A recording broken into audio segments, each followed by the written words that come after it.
পাল্লা দিয়ে আজ তাপমাত্রার রেকর্ড ভাঙল যশোর ও চুয়াডাঙ্গা। যশোরের সর্বোচ্চ 43.8 ডিগ্রি সেলসিয়াস তাপমাত্রা রেকর্ড করা হয়েছে। চলতি বছর এখন পর্যন্ত এটিই দেশের সর্বোচ্চ তাপমাত্রা। চলমান দাবদাহ কাল বুধবার পর্যন্ত অব্যাহত থাকতে পারে বলে জানিয়েছে আবহাওয়া অধিদপ্তর। শুক্রবারের পর সারা দেশে বৃষ্টির প্রবণতা বৃদ্ধির পর 10 মে থেকে তা স্বস্তিদায়ক হবে বলে জানিয়েছে আবহাওয়া অফিস।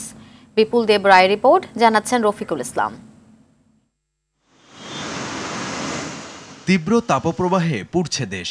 দেশের সর্বোচ্চ তাপমাত্রা 44 ডিগ্রি ছুঁই ছুঁই। 39 বছরের সব রেকর্ড ভেঙে যশোরে চলতি মৌসুমের সর্বোচ্চ তাপমাত্রা দাঁড়িয়েছে 43.8 ডিগ্রি সেলসিয়াস এবং চুয়াডাঙ্গায় 43.7 ডিগ্রি সেলসিয়াস। প্রতিনিয়ত তাপমাত্রা বৃদ্ধির কারণে নাভিশ্বাস হয়ে উঠেছে জনজীবন। চারিদিকে শুধু শীতলতার হাহাকার। সাধারণ মানুষ বলছেন অধিক হারে গাছপালা না থাকায় এমন পরিস্থিতি সৃষ্টি হয়েছে।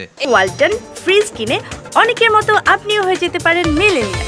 সেরা পণ্যের সেরা অফার। এই গরমে ভালো করে কোনো কাজ করা যাচ্ছে না, রুমের ভিতরেও থাকতে পারতেছি না। ইনটলারেবল, যেটা অসহ্যনীয়। বাংলাদেশে যে গাছপালার অবস্থা, এখানে একটা পার্ক ছিল, পার্কটাও এখন অলরেডি ডেমোলিস্ট। গাছপালা থাকলে তো আলো বাতাস একটু ভালোই আমাদের জন্য সুবিধা। এদিকে তীব্র তাপদাহে রাজধানীর নিম্ন আয়ের মানুষ পড়েছেন সবচেয়ে বিপাকে। তাই তো একটু শান্তির ছোঁয়ায় অলস সময় পার করছেন গাছের নিচে শুয়ে বসে। প্রচুর গরম, তারপর এই রোদের কারণে গাড়ি যাত্রী নাই।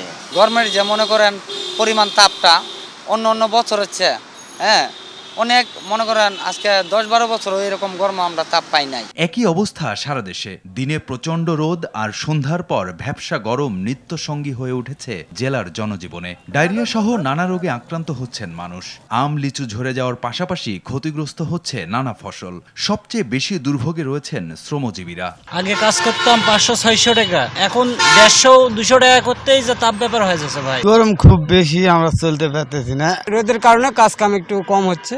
তাপপ্রবাহ নিয়ে আবহাওয়া অধিদপ্তর বলছে, দুদিন পর সারা দেশে বৃষ্টির প্রবণতা বৃদ্ধি পাবে এবং পরিস্থিতি স্বস্তিদায়ক হবে। 3 তারিখের পরে বা তার কাছাকাছি সময় বৃষ্টির প্রবণতা সারা দেশে বৃদ্ধি পেতে পারে এবং সেই অনুসারে আমরা বলতে পারি যে হয়তো বা 4 কিংবা 5 তারিখে আমাদের সারা দেশের যে হিটওয়েভটা যেটা বয়ে যাচ্ছে সেটা কিছু অঞ্চল না, হয়তো বা সারা দেশ থেকে হয়তো বা আমরা উঠে যেতে পারে এই তাপপ্রবাহটা।